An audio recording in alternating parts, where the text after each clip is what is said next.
खजाने की खोज। मुंबई शहर में ही रोहित ने अपने कुछ दोस्तों के साथ मिलकर एक डिटेक्टिव कंपनी की शुरुआत की। वो बड़े से बड़े रहस्य को अपनी कड़ी मेहनत से यूं कुछ ही दिनों में सुलझा देते थे।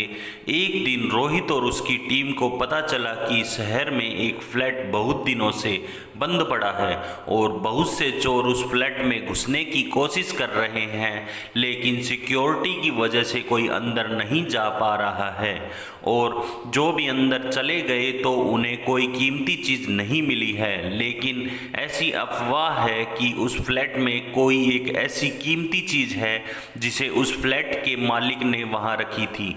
अब रोहित और उसकी टीम ने ये ठान लिया कि अब तो उस कीमती चीज़ को ढूंढ कर ही रहेंगे।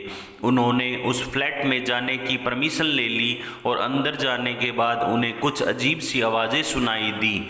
वो आवाज़ उस फ्लैट में एक कमरे से आ रही थी। रोहित ने वहां जाकर देखा तो पाया कि वहां एक संदूक है जिस पर मकड़ी के जाले लगे हैं। ऐसा लगता था कि कई सालों से वो संदूक बंद पड़ा था। रोहित ने वो संदूक खोलने की कोशिश की, लेकिन वो संदूक खुला ही नहीं। फिर गौर से देखने के बाद रोहित और उसकी टीम को एक ताला दिखाई दिया। अब रोहित समझ गया ये संदूक किसी ना किसी चाबी से ही खुलेगा। बस क्या था, रोहित और उसकी टीम पूरी चाबी ढूंढने के लिए फ्लैट का चप्पा चप्पा ढूंढने लगी। चप्पा चप्पा ढूंढने के बाद भी चाबी कहीं पर भी नहीं मिली। आखिरकार रोहित को एक प्लान सूझा। उसने अपनी टीम से कहा कि देखो, लगता है इस संदूक की चाबी किसी ऐसी जगह पर छुपी हुई है जो हमें आसानी से दिखाई नहीं देगी, इसलिए हमें अब बड़े ही चालाकी से उस चाबी को ढूंढना होगा। उतने में रोहित को एक बिल्ली के चिल्लाने की आवाज़ सुनाई देती है। उसकी आवाज़ एक तहखाने से आ रही होती है। रोहित धीरे धीरे तहखाने में जाता है, तहखाने का दरवाज़ा खोल देता है। अंदर जाते ही उसे सामने चाबी दिखाई देती है, लेकिन चाबी के आसपास कई सांप बैठे थे।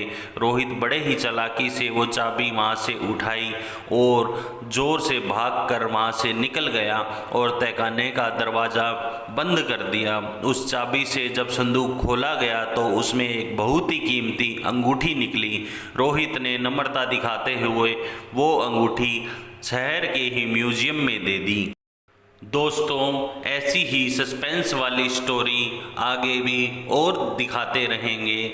आपको अगर मेरा चैनल पसंद आया हो तो चैनल को लाइक, शेयर एंड सब्सक्राइब करें। आपका बहुत बहुत धन्यवाद।